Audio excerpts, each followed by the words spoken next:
Hi, Sheila. Hello, hello. How are you? I'm fine. I need to see your lighting because you looked funny. If just switch on your camera. Okay, remove your hair from your glasses. Remove what?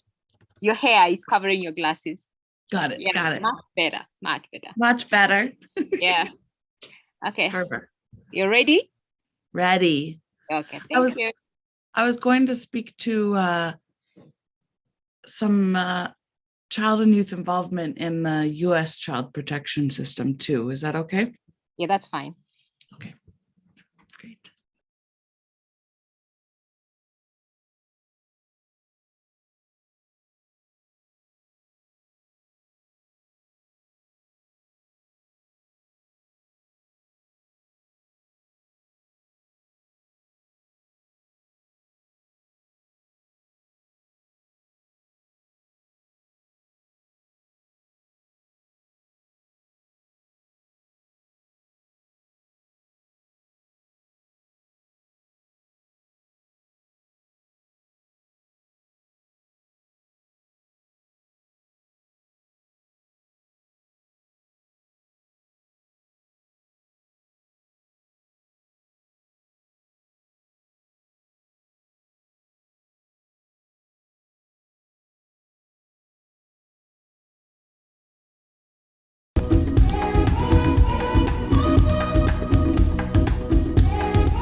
Hello.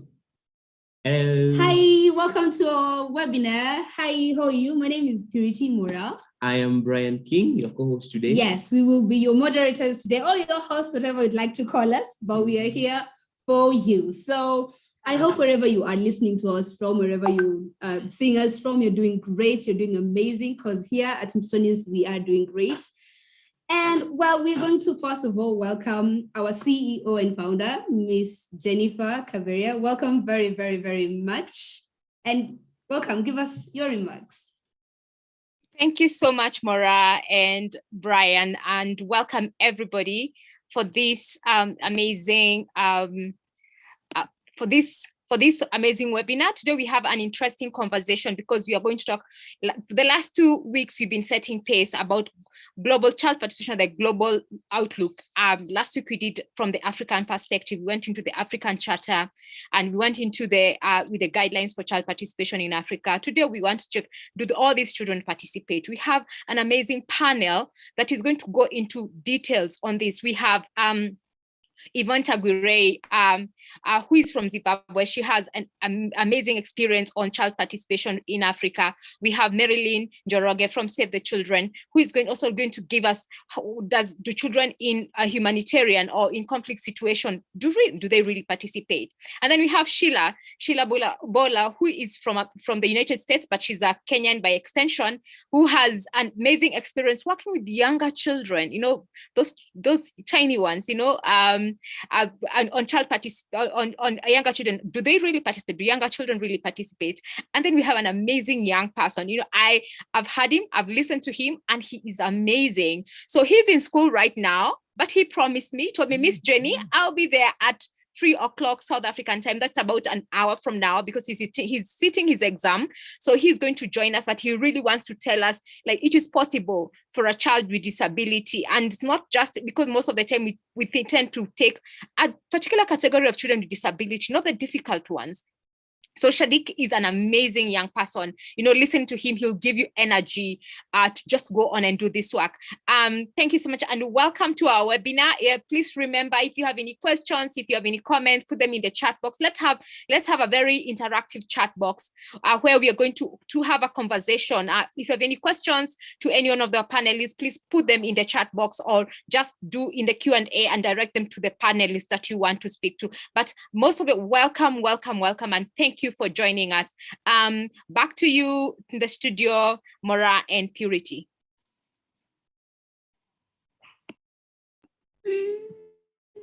Well, hello, Ms. Jenny. It's Maura and Brian, but yes, it's okay. So I guess right now we want to introduce our first panelist. Yes. Miss Yvonne Taguirey. I hope I pronounced that right. We hope we have not butchered your name, Miss Yvonne, but in case we have, please forgive us. Yeah, please. And I'm sorry. I think Yvonne will be coming last. We are starting with Marilyn. Yeah. Okay, great. Okay. Let us start with Marilyn then. Okay, so we want to introduce our next panelist then, Miss Marilyn Njoroge. Ms. Marilyn Njoroge is the Child Participation Coordinator for children affected by armed conflict at Save the Children. And she's responsible for the engagement and empowerment of children to influence decisions and processes on conflict resolution and peacemaking to policymakers and decision makers. She building linkages from the national level to the continental level. She has extensive experience in conflict affected countries in East and West Africa, conducting research and advocacy processes with children, as well as engaging the African Committee of Experts on the Rights and Welfare of Children on supporting meaningful engagements of children in their activities. I will hand over to Maura to give us our... She specializes in project management, research, political analysis, proposal and project development, donor and external relations, advocacy, campaigns, and communications. Dr. Marilyn Njoroge, welcome very much. This is your chance to talk to us. Welcome. All right. Okay. Thank you, Purity and Brian. I've already been baptized as a doctor, but I'm not yet there. But thank you. Thank you for speaking. What would you like us to address you by? So I was conflicted. I was no, like, okay, fine, let's... All right, welcome. I'm fine, thank you. Thank you so much. And a warm welcome to everyone, the panelists as well as the attendees for attending this webinar. I hope you can all hear me and see me well. So as the panelists have, as the moderators have pointed out to us, I will be speaking about children's participation, especially in conflict and humanitarian settings, as that's my sort of specialty. So what I will do, I will share my screen with you. Apologies. And I hope you can see the presentation. I'll put it in slide mode. Yes, I hope you can see that. Is that fine? Yes, we can see it. Okay, Yes. all right, thank you. All right, so as mentioned, I am from Save the Children. I am based in Nairobi at the regional office, the East and Southern African Regional Office. I'm in a special unit known as the Regional Programming Unit. Save the Children is mostly known for, carrying out country level programming, but there is a unit that is specialized on regional programming and I'm in the Protecting Children in Conflict team. So just to set us off, as we're speaking about child participation in conflict context, I won't dwell too much on this, but just to give us a base for what we're discussing, which is on, what is children's participation. I believe, as Jennifer mentioned, this has been covered in previous weeks, speaking about the African Charter on the Rights and Welfare of the Child, that it does sort of integrate child participation or embed child participation. It's one of the 4 guiding principles of the Charter, and it is found in Articles 4 and 7. But there are other articles that do speak to children's participation, not directly, but in terms of other rights of children, such as education, health, protection against child abuse and torture, against protection against harmful social and cultural practices, among others. There is space for children to voice their opinions on the effectiveness of services provided, how their lives have been impacted, and any improvements to be made. So we're going to see that as we go along in this presentation and also from the other panelists as well. So just to refresh our memory, what is child participation? This is a very wordy definition, but I hope that you can focus on the items or the words that are written in red. And those are the things that we're focusing on. So 1, the opportunity to express your views. 2, are these views actually taken seriously, and do they influence decision making? Is the involvement of children informed and willing? Are they from different ages and abilities? Are they the most marginalized? And what arenas are they participating in? Is it just home, school, governmental processes, as well as what level? So we'll be looking at local, regional, and or international. So these are some of the things that we would need to consider. So in terms of children's participation, any interaction with children should have these 3 components in mind: that children have an opportunity to express their views freely, that their views are respected and taken seriously, as well as their decision-making processes are informed by children. And at the end of it, all children should be able to see the result,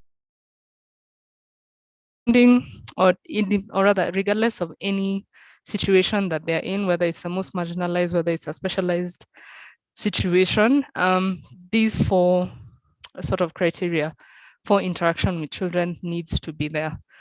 Also looking at why do we do children's participation. 1 is to meet a human rights obligation. Not only is children's participation embedded in the African Charter, it's also embedded in the UN Convention on the Rights of the Child. And as a result, states are obligated, as well as other stakeholders, we are obligated to enable children to participate. It's a normal and expected part of any program or initiative relating to children. So in any programming that we are doing, do we have a component on children's participation? And also, do we respect children and their rights as well? It should also be a core value of all organizations that work with children. And a big thanks to Toto News for giving us this platform and organizing this series of webinars, especially on child participation. And it's also an indispensable element of all child rights-based programming. there's a plethora of outcomes as to why child participation is beneficial. It raises the confidence of children, nurtures their reasoning capabilities. They also develop a respect and understanding for others as well as their environment. They're more aware and informed. Their input strengthens solutions because they are the ones who understand a lot about their lives. And especially for those in conflict and humanitarian settings, we are going to see that and see how they have actually brought about change or recommendations for change, as well as a culture of respect and for children to promote civic education and active citizenship. So these are sort of some of the outcomes, but I'm sure we can think of so many others as to why children should participate and what the expected outcomes would be. These are just some of the aspects of children's participation. So if you are doing an activity on a program with children, with the component of children's participation, what exactly are you looking to change? And one of those could be either advocacy and system strengthening. It could be social conditions and attitudes, capacity building and learning, or through activities and programs. So also, as we do children's participation, it's not just focusing on the children themselves, but also on the enabling environment in which they function and in which they live.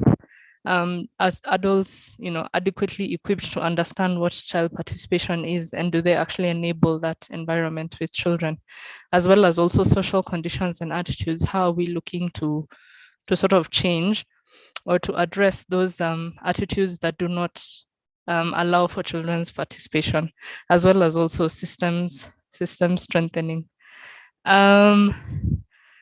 So just to go into the 9 basic requirements, there are quite a lot. So you can see here that all these 9 basic requirements do strengthen children's participation, such transparency, being voluntary, respectful, relevant.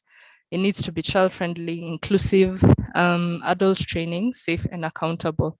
So all these components or these requirements need to be present for children's participation to be meaningful and effective, both for the children as well as for the organization and as well as for other stakeholders that are involved in children's participation.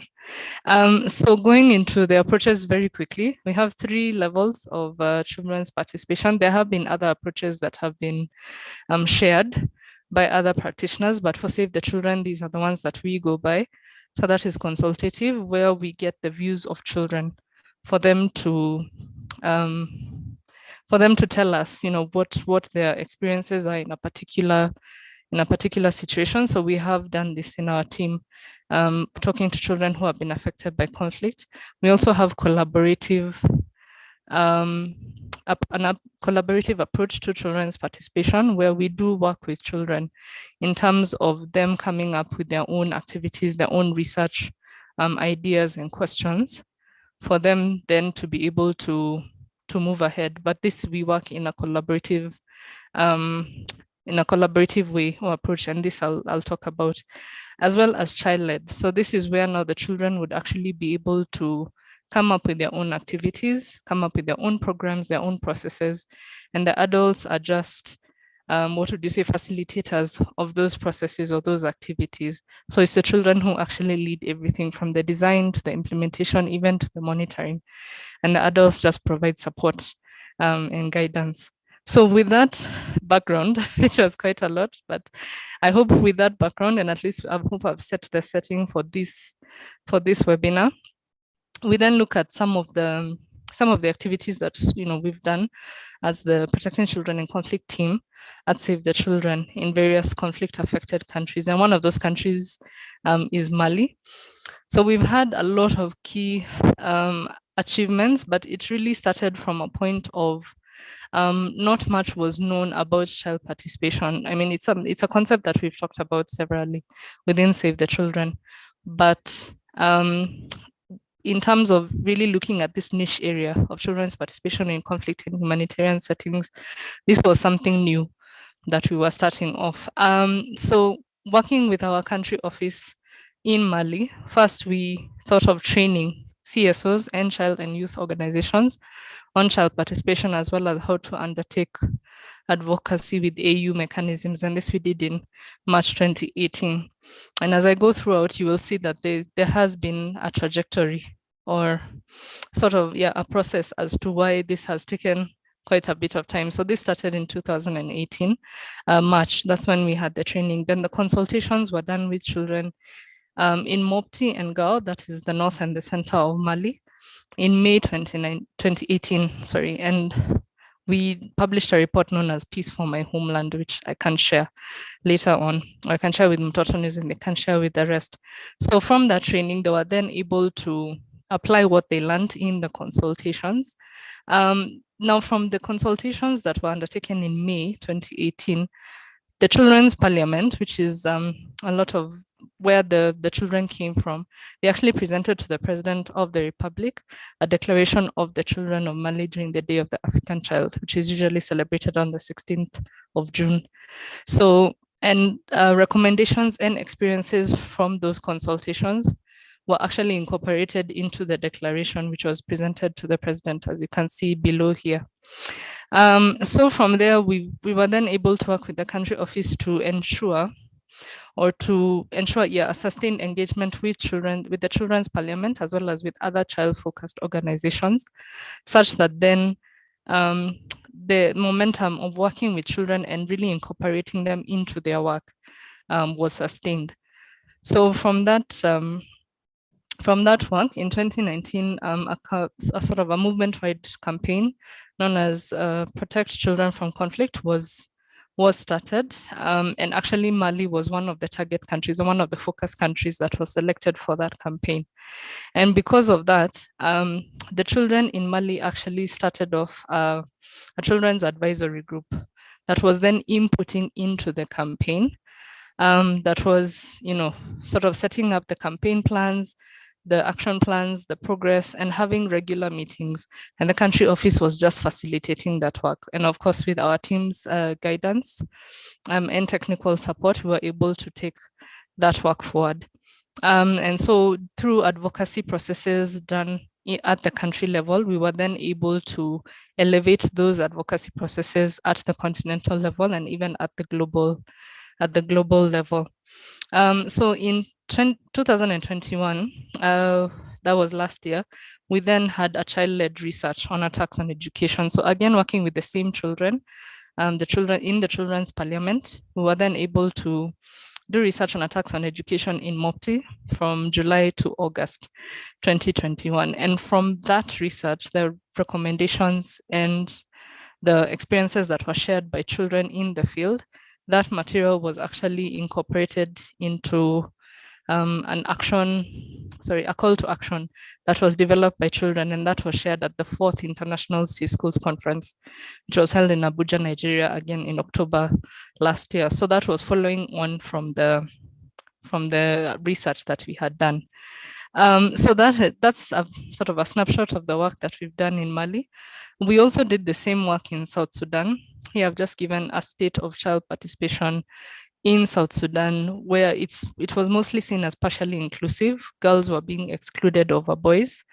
And also when children reached maturity, they are not considered as children anymore. There were also cultural factors to keep in mind, that children were not allowed to sit together with adults and discuss issues that would affect them, so they couldn't contribute their opinions.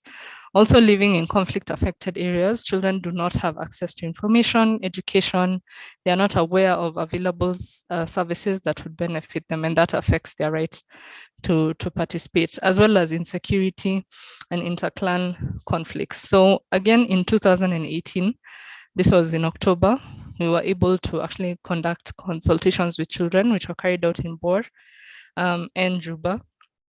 And so a lot of recommendations came out, or highlights of the research, but one was mainly the deaths of family members and relatives. And that was a big issue because it disconnected children from family and community support, as well as also an increase of orphans and vulnerability among children. So also this work, or rather the research from the findings from this research and the recommendations were also taken into account by our country office in South Sudan. And they were then able to incorporate this work into their own strategy, because they were also highlighted as a focus country for the campaign that I had mentioned that began in 2019.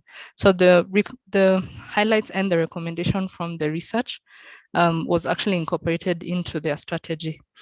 So going into, we've also conducted consultations with children, especially on accountability mechanisms and how they work in Somalia. This was work that we did in 2019. And also the purpose of those consultations was to understand issues of accountability, justice, and reporting mechanisms from the perspective of children. And from that, how then do we design appropriate and effective initiatives that speak to the needs of children? So here are just some key highlights that informal and community-based structures are the main form of reporting. There was also a negative perception of associative elements of armed conflict. So for example, children seeing weapons and uniforms, that already instilled a fear into them. And that's when they preferred to use informal and local channels of reporting, because those were more approachable for them. There was also seen to be an implementation gap between policy and programming. So even though the policy making was ambitious, limited capacities meant that effective implementation was limited, and also limited reach of the government and inadequate resources. So these are, so for this, so here you can see that we used in Somalia, Sudan, and South Sudan and Mali, we used the consultative approach because this was new work that we had started off, and these country offices also needed the capacity building in terms of how to sustain child participation themselves. But then we also incorporated a collaborative approach where we undertook child-led research on education under attack in Somalia and Sudan. So for this, we did look to see how we could, one, balance the gender of the children. So that was 20 girls, 20 boys. And they were trained for 4 days on the use of child-friendly tools with their peers on how to discuss attacks on education and their effect on children's well-being. The tools that we used or that we trained the children with and then they used with their peers were tree analysis, focus group discussions, drawings, and storytelling. One, we also needed tools that were very child-friendly and that even the child researchers themselves could use. Also then, the purpose of the child-led research was to understand the impact of conflict on children, as well as their coping mechanisms that the children employ when out of school and what recommendations they would want to share to policy makers. So the key highlights that came out of this was that children view attacks on education as an attack on their future, as the right to education is denied and they are then exposed to all sorts of harms and risks when they're out of school, when they're going to school, when they're in school. So it was quite a plethora of issues that they shared. They also got quite discouraged. So again, as I mentioned, they would drop out of school. And some of the children would then be forced to join armed groups, as well as also suffering from mental distress and other health problems. And so the key messages that they shared with us was that they wanted peace and not violence, education and not insecurity. And so, of course, they wanted the conflict to be stopped and for their school education systems to be well developed, so that more and more children could go to school. Also for their schools to be kept safe and for more teachers to be trained. Because even the conflict would affect the teachers, and that means that some teachers now would flee from a particular area and now they would leave. And also that all children need free and safe education. I'd also want to mention that, so we conducted this same research in the Sahel region, that is Mali, Niger, and Burkina Faso. Last year in 2021 from July to September. But the thing with that research was that it had a very clear mental health focus. And some of these issues that children have mentioned or that are mentioned here, other children also mentioned the same thing. So mental distress, disturbances of sleep, nightmares, and several other things that they were also able to share with us. And from that, we actually created a a training guidebook that people can use with child researchers in any particular area in conflict affected countries. The training guidebook is specific to attacks on education, but it could be adopted to other things. And that again, I can also share. But with all that research and data collected, it also needs to be moved into action and recommendations, and for policymakers to actually hear about this. And that's where now the advocacy processes with children comes in. So we've organized a few events and conferences for children to actually participate. And one of those was the Pan-African Conference on Children and Armed Conflict in October 2019, which was held in Addis. And children from 5 countries, that is South Sudan, Mali, the DRC, Nigeria, as well as South Sudanese refugees who were living in Ethiopia at the time in the Gambela region, actually traveled to Addis Ababa, and they participated through sharing their experiences in conflict and also putting forward the recommendations to policymakers and decision makers. With the conference, I'd want to mention that we had a 2-day pre-session with the children, just for us to discuss with them what issues they were going through and what commonalities their conflict context had, and what they could then put forward to policymakers and decision makers. Also then during the 4th International Safe Schools Conference, which was held in October last year in Abuja, children from the Borno state in Nigeria also shared their experiences living in conflict. They traveled to Abuja and they shared those experiences, as well as the effects of attacks on education on their lives, as well as highlighting key recommendations to address the conflict. And as well as also supporting country level advocacy efforts in Mali, Somalia, and Nigeria. For example, in Mali, they have a very good working relationship with the various commissions that are in place, the Truth and Justice, the Transitional Justice Commission, the commission in charge of the peace process. So they have been able, as well as the Human Rights Commission as well.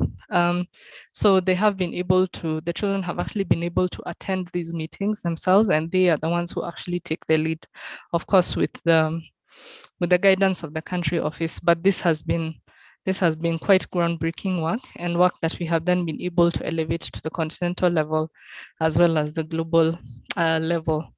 So these are just a few lessons that we've learned from all that work. I'll just highlight a few. That working with adults is as important as working with children. We can't overemphasize the importance of adults, because we are the ones who put in place the processes, the initiatives. We're the ones who mobilize the children. So if we don't understand what child participation is all about, and we don't create that enabling environment, then participation will not be meaningful and effective. Also, the child safeguarding must be considered at every stage and aspect of planning, and especially for children who live in conflict and humanitarian settings. This is very important, such that they are also not put into harm or put at risk.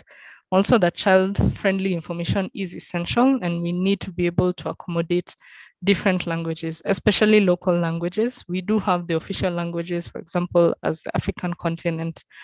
But even then, we've always had to work in the local languages. So even there's children, for example, in Mali who didn't understand French. So we had to work with interpreters or translators to work in the local languages. Also, we need to stop doing one-off initiatives, and we need long-term strategies with realistic and achievable goals, and especially for conflict and humanitarian settings, which may be difficult because children, they're on the move, they have to flee to safety and things like that. So you may not find them, but also how do we ensure that we are still in touch with these children, such that then, we don't hear from them once, move on and get another group of children, and it just becomes a cycle. So just to conclude, these are just some thoughts that we've had in mind, and some work that we have started to discuss and to delve into. One of those is child participation in peace processes. What could that look like? And we are in sort of the early stages of a particular project on this, to see how can children be meaningfully engaged in peace processes. Documents are written in capitals with leaders from different countries coming in and saying they are brokering the process, but where are children in those conversations, as well as also children's participation in transitional justice. How then do we ensure that, as children, do children actually get justice for violations or abuses that they have experienced or that their families or communities have experienced? How then do they feed into that process? Also, how do we enhance the capacity of the most marginalized to influence processes and policies? So we move beyond consultation. How do we ensure that we collaborate with children and that we allow them to do child-led processes as well? So that feeds into having research, advocacy, and campaigns led and managed by children. And what practical steps can we put in place for countries experiencing conflict and for children experiencing conflict, as well as also linking child participation work from the local level all the way to regional, continental, as well as global. How do we ensure that there's sustained engagement on that? So thank you so much. With that, I close my presentation. Thank you, and I'm available for questions when that time comes, when the Q&A comes. So thank you very much. Okay, thank you so much, Marilyn. I hope everyone got that. Personally, I was amazed that you can actually conduct child-led research. I mean, we are truly making great strides in child participation. It's amazing. If you have any questions, remember, you guys, our chat box is very open. Just go and type and someone will get back to you. Thank you so much, Marilyn. And I'd like now to move on into our next panelist.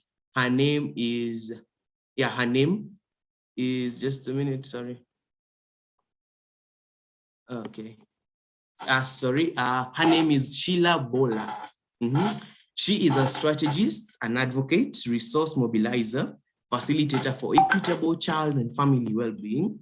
And she says that I am justice and liberation driven social entrepreneur with 15 years of experience in child health, early childhood development, and child welfare across nonprofits, governments, and philanthropy globally.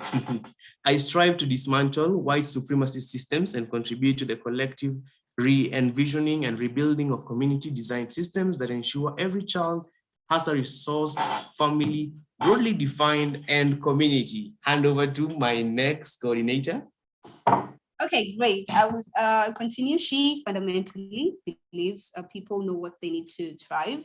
So rather than design in isolation, she harnesses her energy towards supporting those who are creating change for children, youth, and community-led organizations, leaders, and movements that are working towards holistic family well-being. Her goal is to conspire and collaborate in the seeding, growing, and resourcing of grassroots and sustainable solutions. For her, it's more than a job, and she's on a mission to challenge the status quo and reimagine systems that ensure every child has the best start to life in order to create happier and healthier and more equitable societies. Most of her courses are around children, economic empowerment, education, health, human rights, disaster, and humanitarian relief, poverty alleviation, and social services. Ms. Sheila Bola, welcome very much to our webinar here today. And the floor is yours. Thank you so much. Well, just as, can you hear me? Can everyone hear me well? Perfect. Thank you so much. Well, that was a long introduction. What you shared is, I feel like, quite relevant to us here today.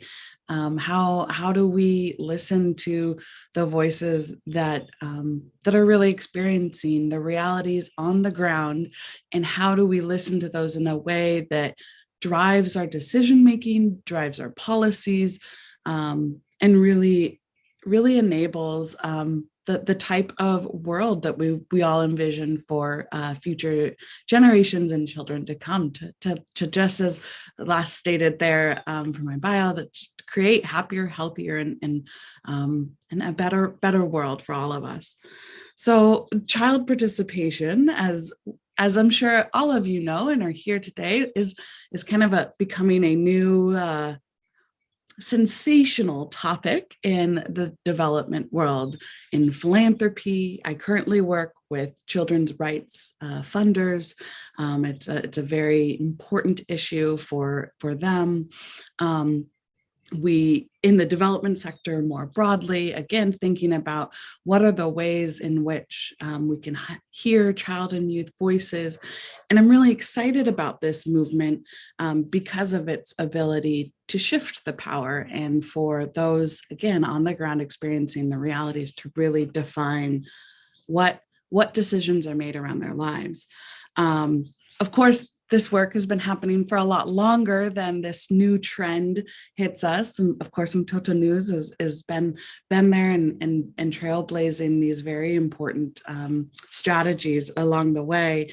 And yet there's still something missing. I think about in a global context, there's still a lot of tokenism around child and youth participation. Bringing in youth or children on one-off basis, not in a sustainable way, maybe to tell their stories, but not really to be able to influence power. And we're seeing that change and shift a bit as we just heard from Marilyn around some of their work and others that are trying to do more authentic participation. I think Mtoto News is a big reason behind that and how to do it authentically. But we're still missing young children. I feel like the conversation is still really revolved around youth and youth voices and building those into decision-making power. And while that's absolutely essential and must continue to be a core focus, I do think we need to think about what's the role of younger children in participation. It often doesn't even get discussed as an issue when we are talking about child and youth participation or children's participation, that the assumption is we are talking about older children innately. So where are the young children? What role can they play? Should they play? Is something that I think about a lot. And I think this movement is starting to think about as well.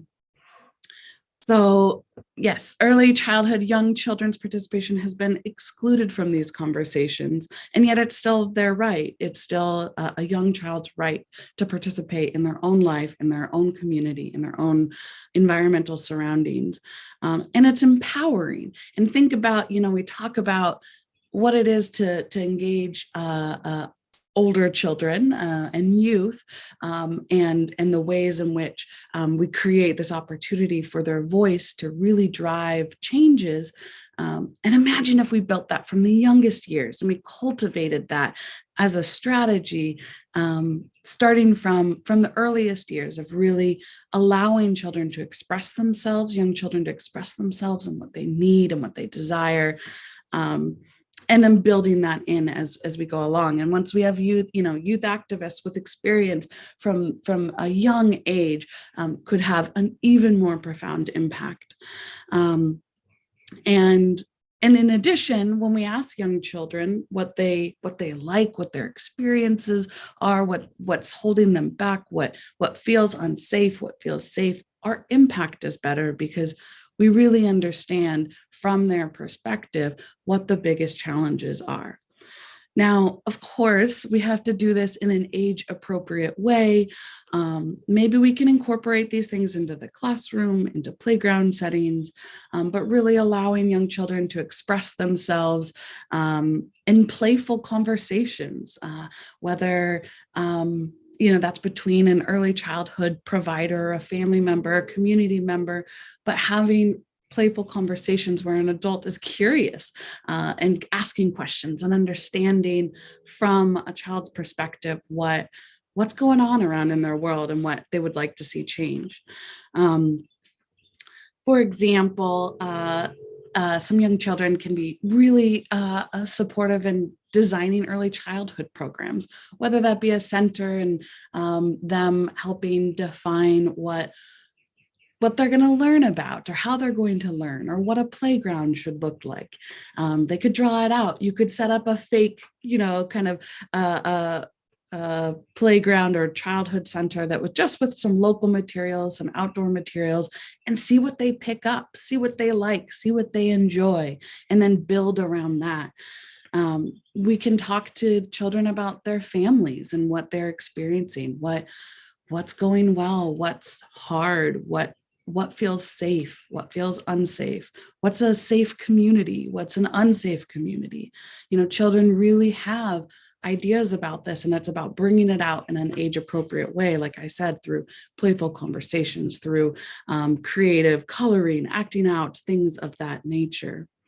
And that we also have to work then closely with the early childhood providers, with the family members, with the community members that are engaging these young children.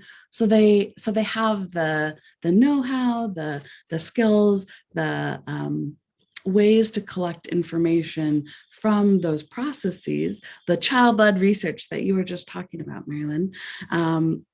So they are two experts and can really harness young children's ideas and then bring them to policy change. I like what you said, Marilyn, about adults and youth, and a process and roll around ensuring that action is also then taken with the inputs that are provided by very young children, that we can use that information, what we hear from young children, to ensure that policies really do meet their needs, and that we can convey messages given by children in really appropriate ways that truly share their story. And that we have that follow through, that we really, it's not just an experience to understand what children are experiencing in a particular environment, but it's built to make the programs and services for them even better, or influence policies, as we just heard. A couple of examples, I guess I spoke to the Early Childhood Center and playgrounds, where I've done this quite a bit with young children, and different strategies to determine what they would like to be doing with their time. And it also has been done with food banks, with refugee children, young children, understanding how can we have healthy food for children that they will actually eat, and that they're actually excited about. And so there's been some activities in there, and then school redesign and whatnot. But I think the last thing I'll say and then pass on is that not all child participation is good. That we as adults, we as those leading these processes, need to build our own capacity. We need to make sure we are trained to work well with young children, work well with youth, so we are truly doing this process justice. So understanding that child participation might take a little longer. We have to be a little more patient. We have to think a little more long-term. We have to be rooted in values, set our values early and lead with those. And then and tackling the adultism that exists, which again, Mtoto News is just beautifully working on for a number of years around how do we shift adults' minds so we value young children's input. And then the last thing I'll say is I hear a lot of fear from those that are thinking about working with young children, fear of what might happen, fear of safeguarding issues of younger children. And I think that, we have the tools and opportunities and ways to build our own capacity so we can do this in an authentic, safe way that really empowers children, young children, to get the environments and community and family supports that they need and deserve. So I'm gonna stop there because we have some other exciting panelists, but would love to hear any questions you have and any barriers you all are facing in engaging really young children in particular. Thanks so much.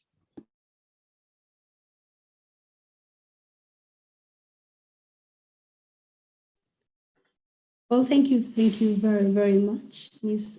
Sheila Bowler.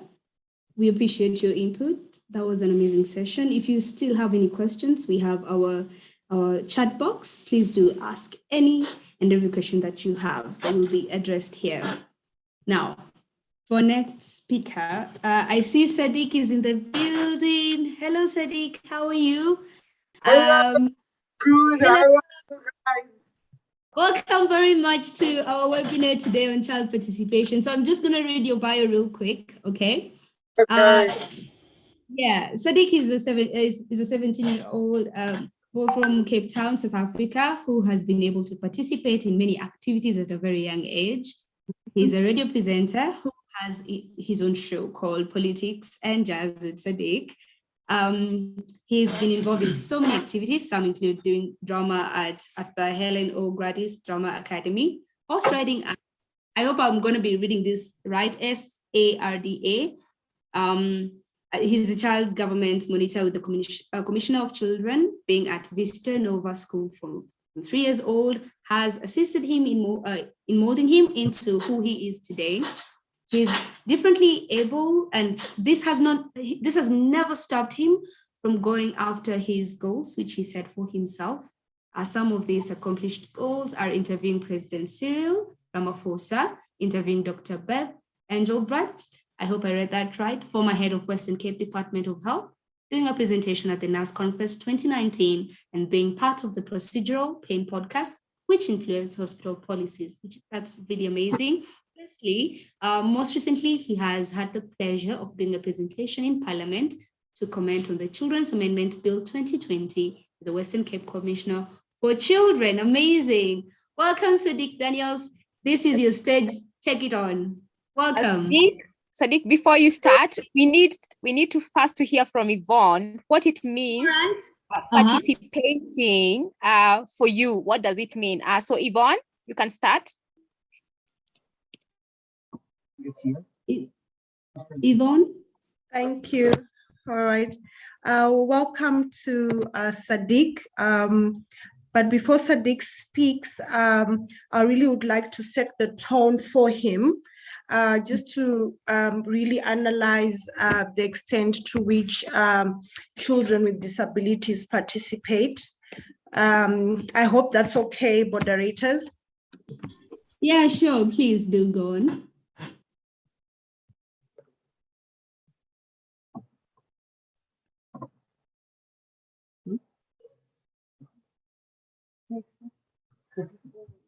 You're muted, Yvonne. Good afternoon, everyone. My name is Yvonne Tagwire, and I'll just be setting the tone before Sadiq speaks. And I will be looking into the participation of children with disabilities.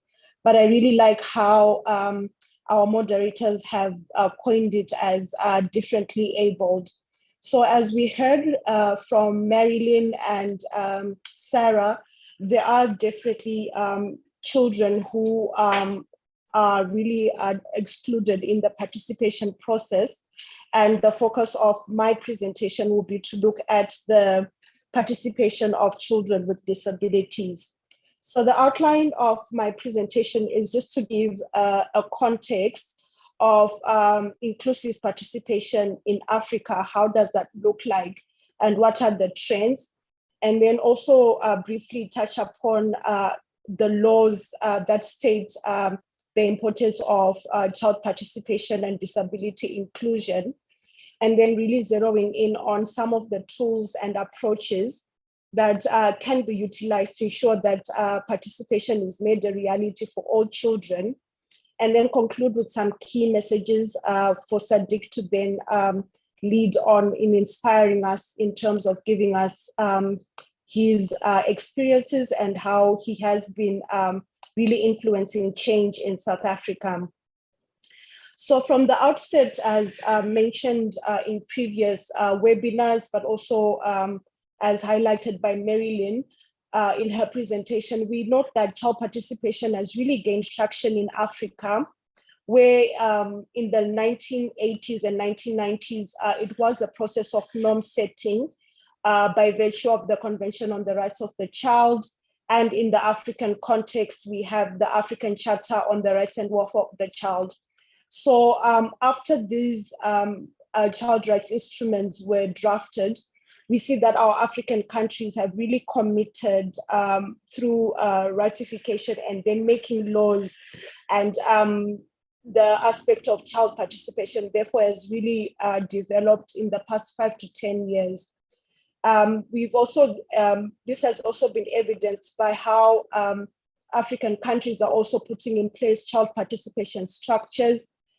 In some countries, these are called child parliaments.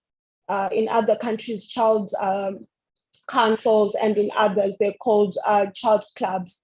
So a variety of child participation structures have been established.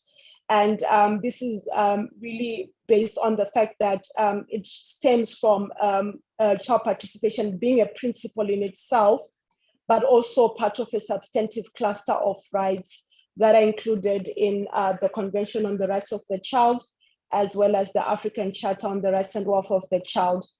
However, we note that this concept is still not well understood and systematically practiced, as highlighted by previous speakers. And this is more often from an African adage or an African notion that children should be seen and not heard. And this normally emanates from a failure of adults to recognize children's capacities to be able to influence both home decision-making, but also in terms of national governance processes. So in light of these systemic challenges around the adults or adultism or adults challenges in accepting children's views, we have seen that there's limited progress that has been realized in ensuring that this right is achieved. And we see that this is more or less the same for children with disabilities and also children with special needs. What we see in the African region is that participation is often prioritized for non-disabled children, where children with disabilities participate. This is often tokenistic, it's ad hoc and not seen as an ongoing process. So although we already see that there are challenges in involving children, children with disabilities really face additional barriers. And however, despite these challenges, we know that it is important to ensure that we leave no one behind. And from the gender equality and disability movement, there has been this famous statement that nothing for us without us. So we are actually seeing that although there is some progress in the governance processes, there continues to be systematic challenges or systemic challenges in involvement of children with disabilities. So what are the barriers to child participation for children with disabilities? We note that the expectations on children and young people with disabilities, particularly in the participation process, is usually lowered. There are lower expectations placed on children with disabilities, and their views are often excluded in decisions affecting them because they're often seen as not able to articulate their needs. We also have noted that there is a lack of sufficient knowledge and competence on disability inclusion, and this really emanates from fear and stigma associated with disability, but also limited technical capacity of those who are tasked to effectively engage all children to then have that additional skill set to ensure that they provide an enabling environment for children's participation, particularly when they have special needs. We also have noted that there are limited accessibility to influence governance processes. This is in particular in terms of physical hindrances due to limited universal design of buildings. And most of the buildings, for example, within the AU, within the UN, are increasingly being revamped to ensure that they are disability friendly. And also in some states, we also see that universal design of buildings are being influenced by children, calling for these physical infrastructures to be accessible. We also note that the transportation modalities to get children with physical needs is also quite considered quite challenging, as well as the interpretation and translation of some of the ways children with disabilities communicate.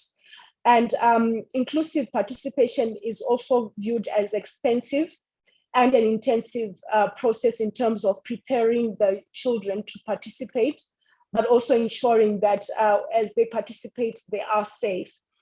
And then we also note that voices of children with disabilities are often subsumed by those of other children. And we also note that social barriers where families do not allow children with disabilities to participate. And this is often starting at family level, where parents may feel that it's not safe to have their children exposed to governance processes. And this also leads out to community settings around the protection of children with disabilities. There are also national policy and programmatic barriers where laws are silent on the importance of inclusion, and where they are providing some sections or provisions on disability. These are often not funded, leaving child participation tokenistic and often supported by national non-governmental organizations or CSOs, with the government leaving it to these sectors. So why inclusive participation? We know that it is a human and child rights imperative. It's a substantive right. It is innate, it is inalienable, and it is a right that is entrenched in law. And children with disabilities should be able to be provided space and voice to articulate their needs. And most importantly, that these views should be given due weight when they participate. There's also a development imperative as we work on the decade of action and the development thrusts of leaving no one behind. It is important that our governments are urged to capitalize to increase participation of marginalized groups, and this includes children with disabilities, and they have to be involved in appropriate ways according to their evolved capacities, and more importantly, in terms of their lived realities, as we shall hear from Sadiq. There's also a moral and social imperative. Children who have been given enough space to participate often develop good social and interactive skills. And this also relates to children with disabilities. And once they're given opportunities to participate, they develop negotiation skills and are able to also contribute to national and regional and global development processes. So this is definitely the same for children with disabilities. And therefore we have a moral and social imperative to include them in both governance processes, but also at home and community settings. So the question is, what does the law say on inclusion? Both at global, regional level, there are international instruments that relate to children's inclusion, particularly in terms of non-discrimination.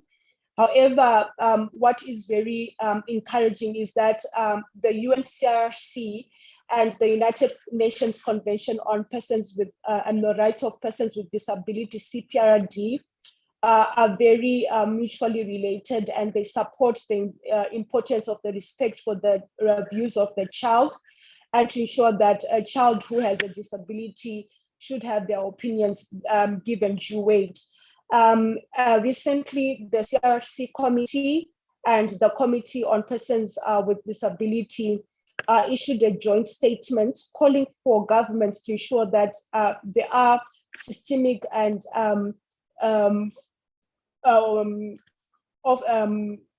processes that involve children, and to ensure that these are properly financed, and states should be able to monitor and evaluate these systems. At the regional level, there's also the African Committee of Experts, African Charter on the Rights and Welfare of the Child, particularly Articles 4 and 7, but also the general principles that looks at the respect for the views of the child, as well as non-discrimination are two of the general principles that really relate to the rights of children with disabilities. At national level, we've also seen that constitutions such as those of South Africa, Namibia, Senegal, Cote d'Ivoire, Zambia, and Zimbabwe have included aspects around disability inclusion, and that persons with disabilities have equal rights. And these have also translated into laws and policies. So we see that there is a wide array of legislative and policy frameworks that give effect to the right to inclusion. So when we look into the evolving capacities, what do we mean? And when we are talking about the participation of children with disabilities, we also want to focus on ensuring that there is age-appropriate assistance. So for children with disabilities, it is important that they're equipped and enabled to use any mode of communication that is very necessary for them to facilitate their expression or their views. So this could mean a drawing, it could mean a poem, it could mean use of animations, it could even be use of sign language, but any mode of communication that enables a child to be able to really talk about what they desire and their priorities should be given priority. Evolving capacities also means that the views of children should be contextual, and this comes with the recognition that a child is an active participant in claiming their own rights, and therefore adults should support our children to do this in accordance with their age and ability. So in this instance, an able-bodied 7-year-old might not have the same capacities as a child with a disability at 7 years. Therefore, as adults, we need to ensure that we provide an open and safe space for both children to be able to participate according to their capacities, and ensure that their views are given due weight. So this should be done by ensuring that children have access to information that is friendly. It could mean a further simplification of information for children with disabilities. And this could be via Braille, sign language, text to voice, animation. And this should also be done in order to cater for the broad spectrum of physical learning and development needs of children. So evolving capacities requires us to have a case-by-case basis view in terms of how we create enabling spaces for children with disabilities to aid their views. And then the age appropriate also means that as adults, we need to analyze the physical environment. Is it accessible for the children? Is it not intimidating? And we should be able to adjust to the needs of children. And children in different environments and cultures often are faced with diverse life experiences, and it's therefore important that we acquire competencies to tackle the different age needs. So action, therefore, is needed in law, policy, and practice so that the contribution of children are made, and these are done according to the capacities that they hold. And we as adults should acknowledge that children will have different capacities, even if they are of the same age. So how do we make child participation a reality for all children? I think it's important for us to understand that children will either participate as an individual, or they are most likely to participate in a group. And in instances where they are participating in a group, if it's adult-led or it's consultative or in collaboration with adults, it is very important that we understand that the impairments that children with disabilities have. So a child with an intellectual impairment will definitely need appropriate tools to help them effectively communicate their needs. Then we also have children with hearing impairments, and we have children with physical impairments as well as children with visual impairments. So it's very important that we understand the needs of children with disabilities so that we can then use the appropriate tools based on their needs. So there are a variety of tools that can be used for children with visual impairments. This would mean child-friendly reading guides, which are often in Braille. There's also the text-to-voice or text-to-speech, which can be used for children with hearing impairments. And then there's sign language as well for children with impairments, hearing impairments. And then we have video. And quite recently, assistive technology has been used where children can use alternative keyboards to type what they are wanting to articulate to decision makers, or to use graphic organizers and other play tools. We realize that children with disabilities are also very technical, technology savvy. And I will be hearing from Sadiq, where he was actually, he's actually very fast at texting. His texting is very impressive. And we're going to be hearing about some of the assistive technology that he can potentially use.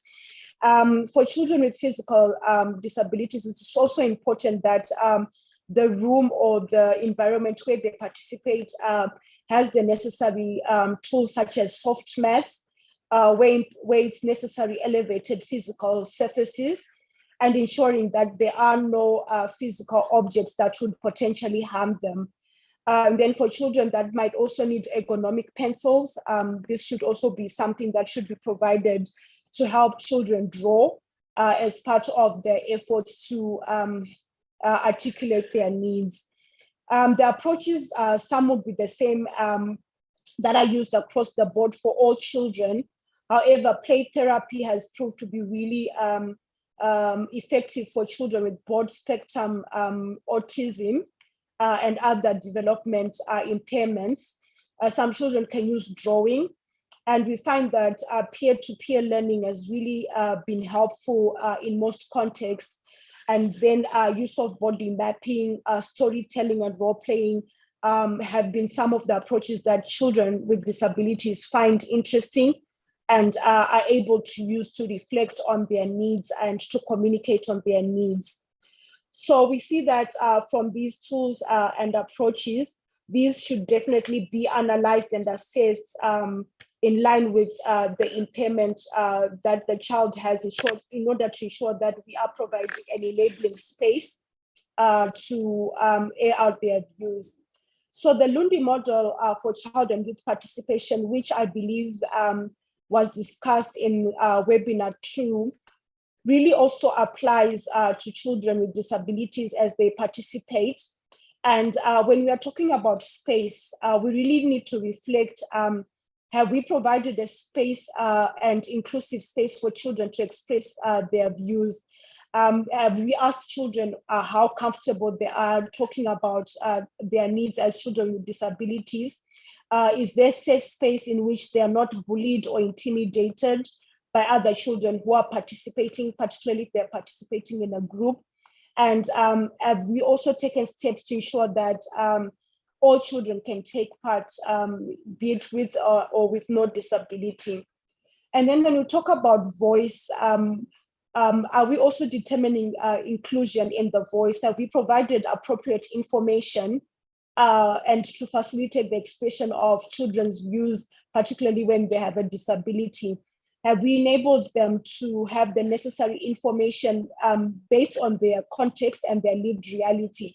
So even as they're participating on a specific theme, have we enabled them to be able to really zero in on what a certain theme means for them as children living with a disability?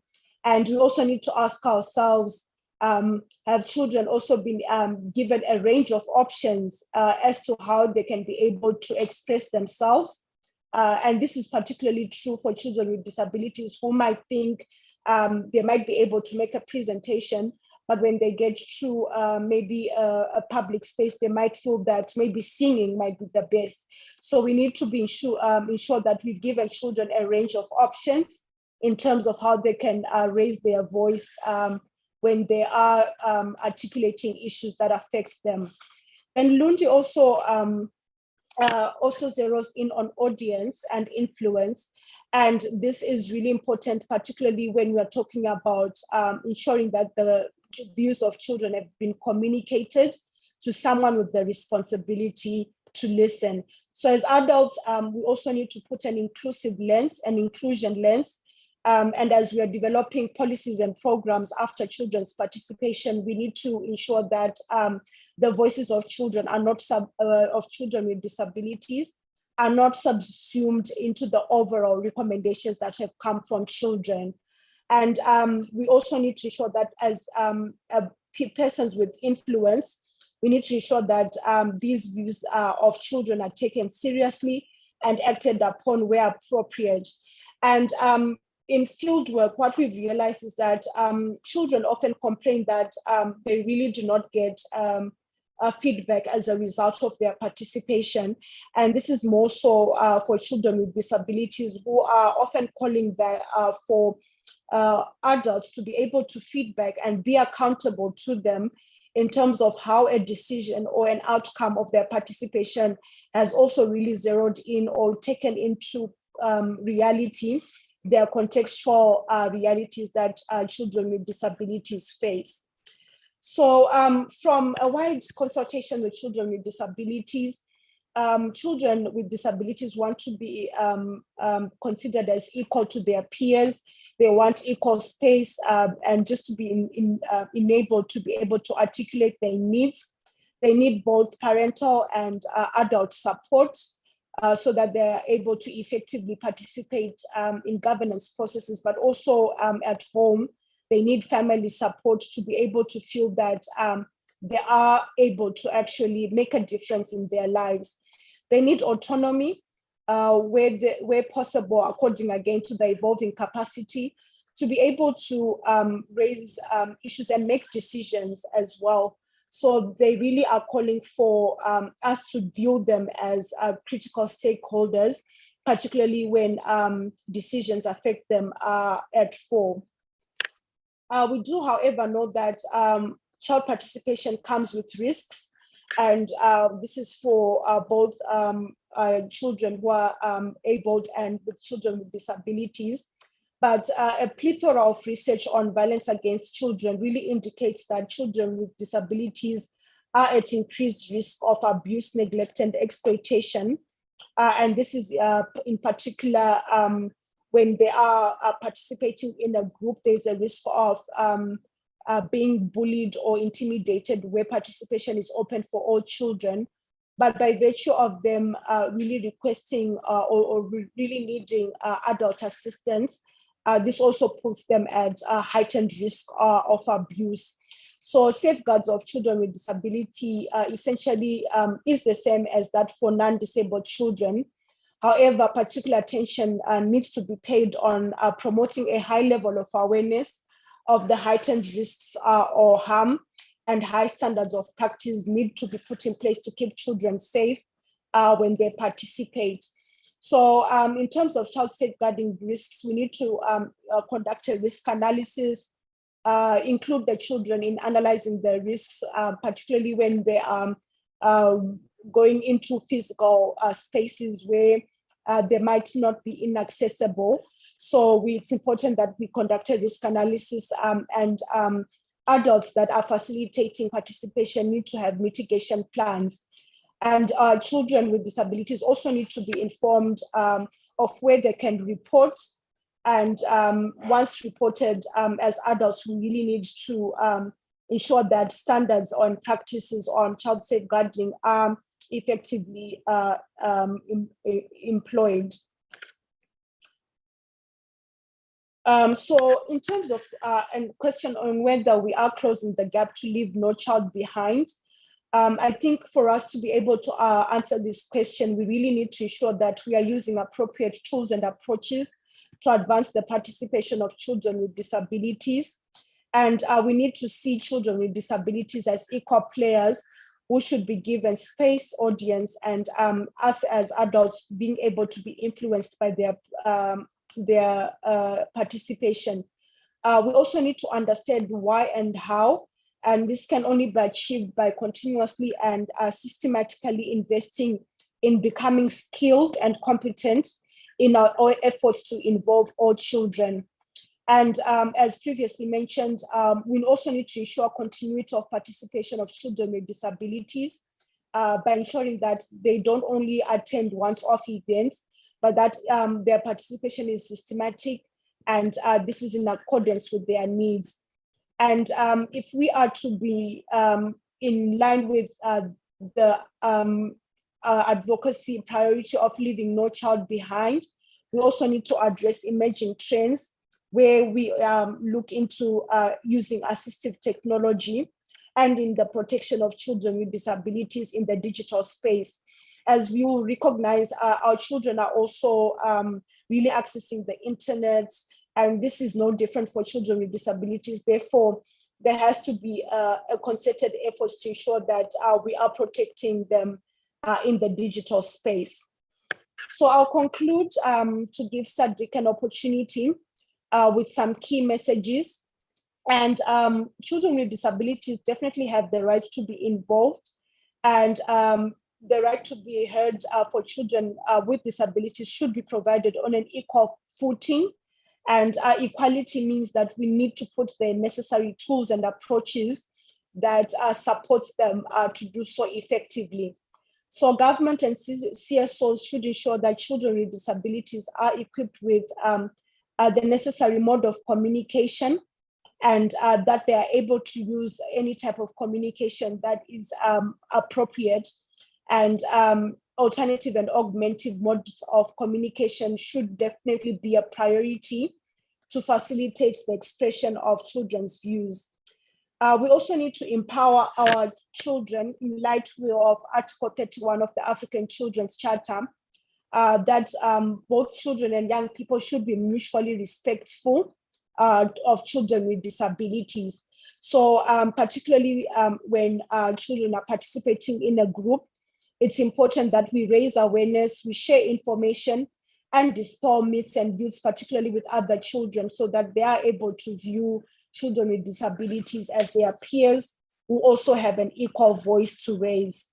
We also need to understand and address the barriers to inclusion by making additional investments to consider age-appropriate assistance.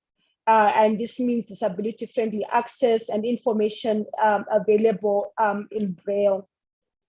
What we realize is also there's a general dearth of information around child participation and disability inclusion. I just did a random literature mapping, and there's quite a lot that has come from the global north. However, Pan-African studies on the extent to which children with disabilities participate is really low. Therefore, in order to address the paucity of data and information, we need to conduct more Pan-African studies on child participation and disability inclusion. And these studies can really evaluate some of the barriers and enablers of participation, as well as some of the methods and approaches that have proved to be effective when engaging children with disabilities in decision-making processes. As mentioned, children should be seen as agents of change. Their views matter, and it's about building skills to ensure children's agency. And this is no different for children with disabilities. Ladies and gentlemen, effective and meaningful participation of children is therefore dependent on careful planning. And as mentioned, it's really important for us to assess the impairments that children have and then address these by ensuring that we are providing the necessary assistive technology or assistive tools to ensure that we give them practical support in the care of our children, but also in their participation. Ultimately, we also need to ask them what works. I think it's always good to listen to children in terms of what an enabling space would look like for them to effectively participate. And I'm happy that Sadiq will be walking us through how he has been able to participate in decision-making processes and some of the challenges that they face. So thank you so much. And Sadiq, I'm really excited, and we look forward to hearing you and as one of the champions for inclusion, particularly in child participation. Thank you.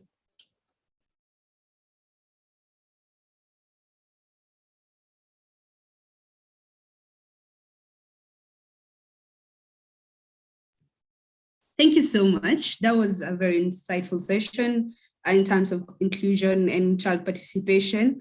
Thank you so much, Yvonne. You do have a question though. Sophia Komba is asking, during your work, have you come across to a family that they do?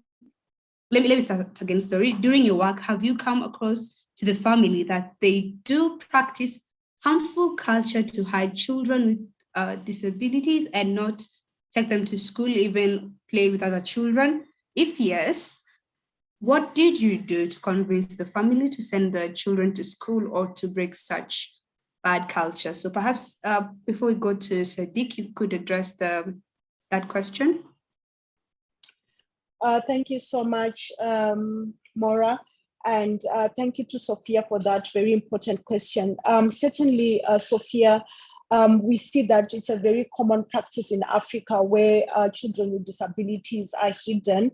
And I really appreciate and really like the fact that you've actually called it a harmful practice, because it is a harmful practice. So what her organizations have really been doing is community outreaches, really going into the communities to speak to community leaders on the importance of identifying children with disabilities and including them in the school system. However, that also has challenges because the school system needs to be prepared to cater for children with disabilities. So NGOs are also working with schools to ensure that inclusive education becomes a reality. With parents, organizations such as Save the Children and Plan International also do parental or parent awareness raising and trainings, where parents are actually supported to ensure that they understand that although their child has a disability, this does not mean that they should be hidden or should not take part in life. And these parent classes are often scheduled over a 6 to 8 period. And it's also good to know that these are both provided in development and humanitarian settings. And Save the Children has been really successful in having these parent and psychosocial support classes in countries like Somalia and South Sudan, which have really proved to be effective in involving children in community discussions and also for them to access education. But you are very right that this is a reality and we need to invest a lot in awareness raising and in family support to ensure that children with disabilities are not hidden. Thanks.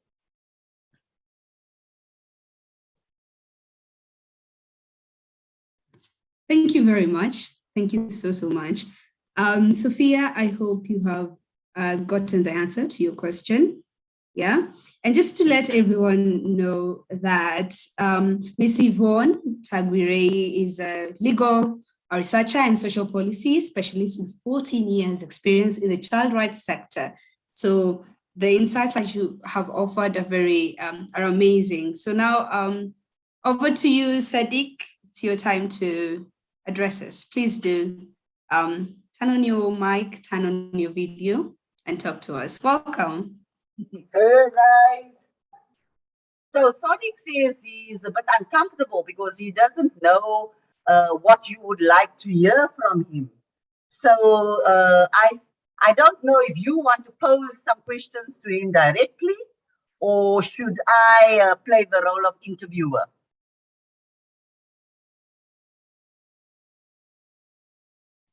I think okay, please do go on, Jennifer. Now, I was saying Christina should go on and ask questions. Okay, great. You know, Sadiq, oh, by the way, I'm Christina. I'm the Western Cape Commissioner for Children. And I'm here because Sadiq is famous and I'm famous by associating with you. Is it so? No, you're famous I'm famous on my own. Well, thank you. Good work that you do. Oh, I pay you a lot of money in bribes to talk like that. No. Not at all. Okay, Sadiq, I think when the people asked me to approach you, they were just very interested in, how is it that a child with disabilities like yourself, but you call yourself a person. You don't call yourself a child with disabilities. What do you call yourself? A differently able person. And why do you say there's a difference between child with disabilities and differently Because, able? you know, disabled means you can't do anything. Differently able means you can do everything, but you must put your mind to it. Absolutely. And I said to them, that's the positive attitude that impressed me about you for a very long time. So tell me, how did you become involved in activities? You've got a long CV. Tell me, how young do you remember yourself becoming involved in activities? How young were you? You know, I was on a local radio station named Autism. So, but I had to leave. I went to Red Cross Children's Hospital, and I told the doctor of my experience of being on autism. So he told us, we also have a children's radio station. Don't you want to be on our radio station? And that's how I got involved. But I had to join in the commissioner. I'm very involved with politics.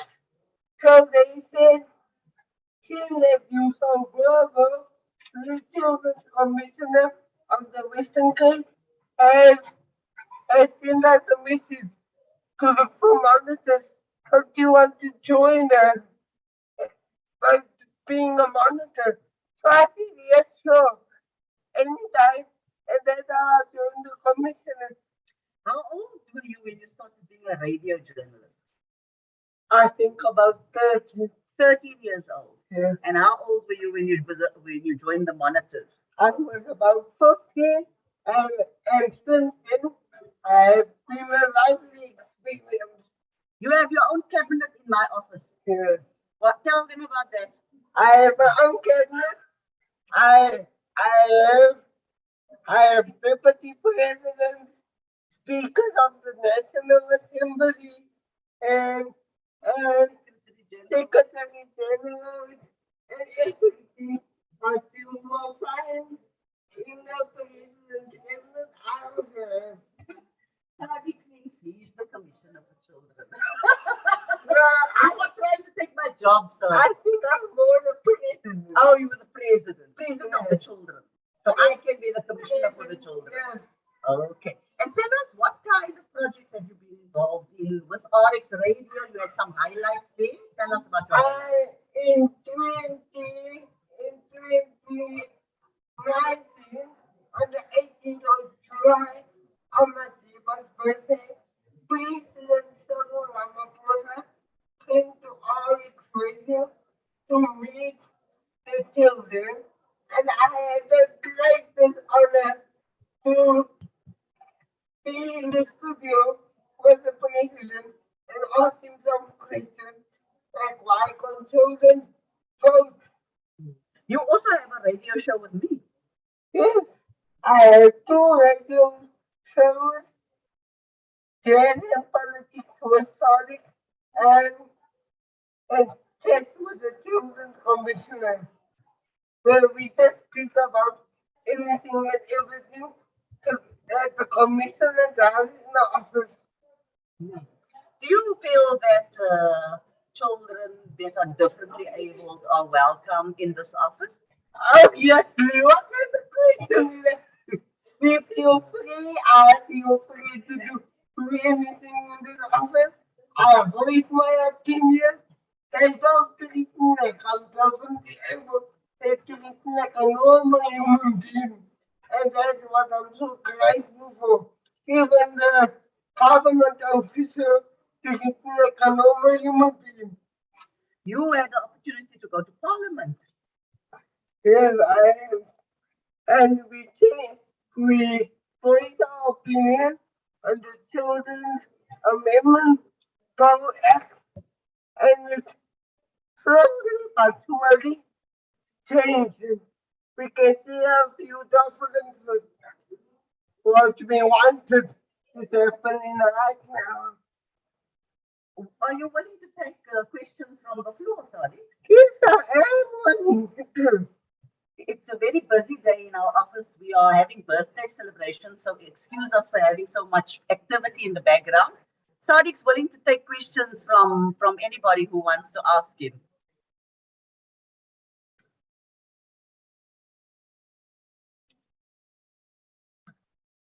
Nobody wants to talk to you, Sadiq. They don't know you like to talk a lot. I like to the floor is open. You can answer whatever question, and if it's in my ability, I would answer. Yvonne says she has a question for you. You can avail your question and I will answer. Thank you so much, Sadiq, for really sharing your experience.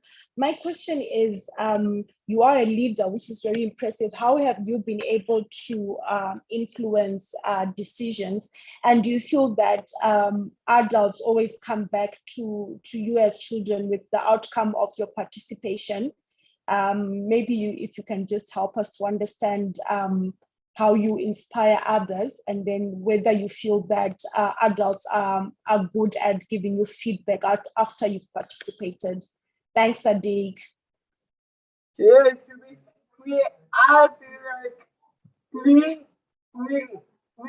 I have been part of changing the world, and they have come back with positive feedback to the commissioner pertaining the laws that we have applied to change. And I feel so grateful and honored that I have been part of them. How do you inspire others? I inspire others by making TikTok videos, comedy, writing messages on Facebook, posting everywhere on social media, and especially for the children of Red Cross Children's Hospital. I voice my opinion when I have my show, and I inspire them also. Thank you, Sadi. Let me go to the chat and see if there's questions for you in the chat.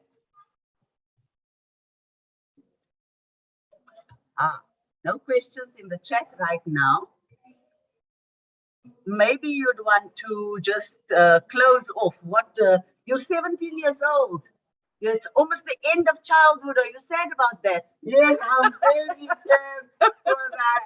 I'm almost having to leave the commissioner office, and I'm so sad of it because it's a lovely place, and I'm honored to have worked so closely with the children's commissioner and to voice my opinion. So I'm very sad about that. But you're not leaving. What happens after 18? After 18, we become mentors. So we have the commissioner wherever she needs help. You want to say a last thing? Thank you for the opportunity, or Thank you so much, guys, for the opportunity. I feel so honored and blessed to present in this webinar. Thank you so much. thank you. Thank you so much, Sadiq. It's quite impressive how much you have done at your age to really promote child participation in all dimensions, really. Thank you so much for joining us for this webinar. And we have really learned a lot from you. Thank you so much. We have come to the end of our webinar. But of course, last but not least, we have to get a vote of thanks and appreciate you guys for being here today. So I will welcome Dan Amdavi to give us a vote of thanks or remarks to close up.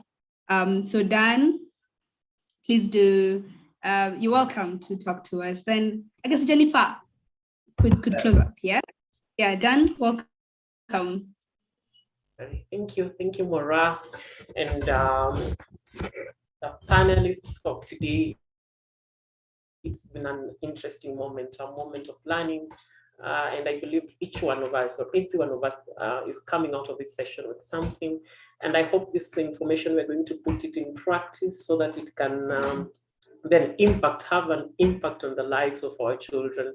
And I've just been enjoying the presentations, beginning with Marilyn, who shared with us on how we need to, just reminding us why participation and why we should even involve children in conflict situations. Today's webinar was mainly focusing on special groups, children in marginal, in conflict situations, children with disabilities, and young children.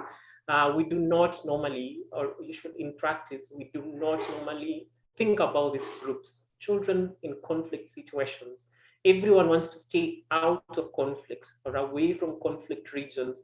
When we think about young children, we always think probably they don't know much, or they don't have the ability to participate. But then we've been just reminded by Sheila that even those younger ones need to have their views heard.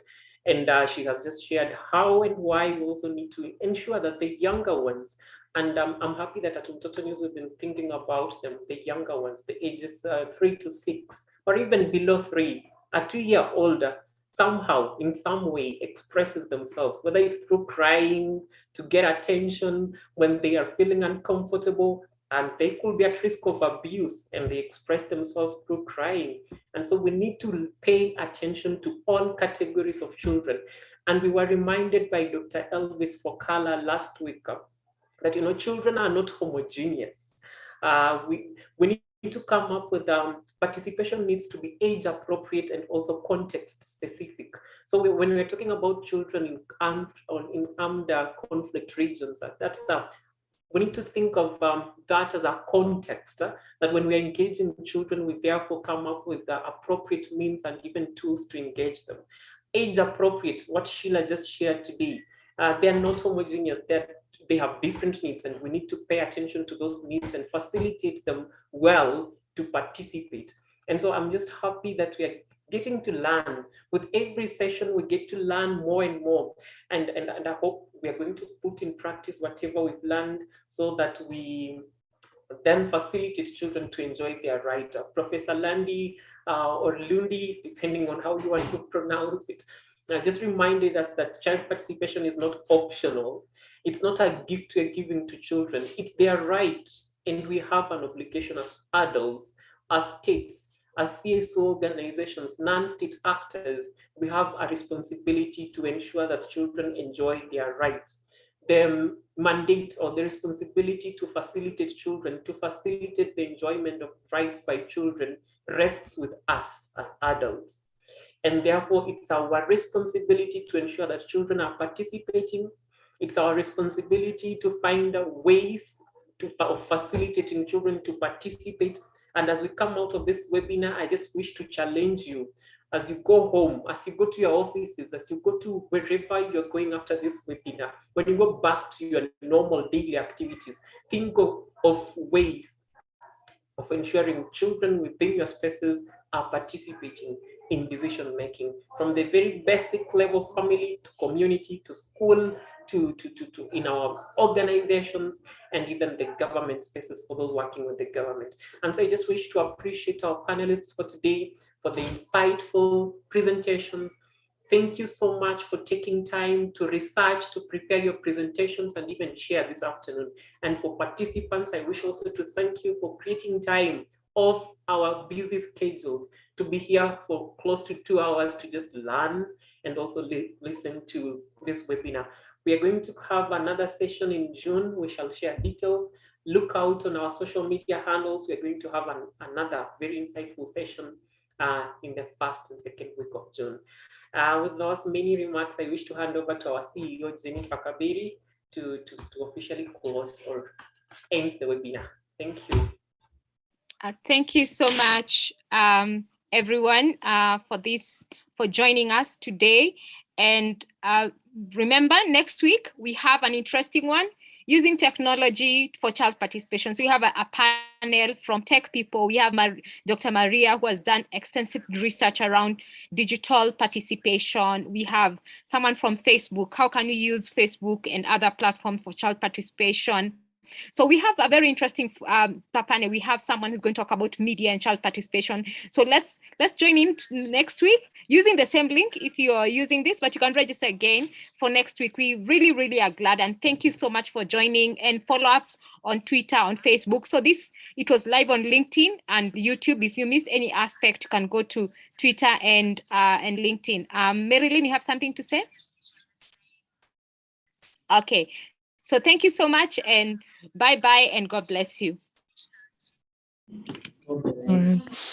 Bye, everyone. Thank you. Bye, everyone. Thank you Bye. very much. Bye.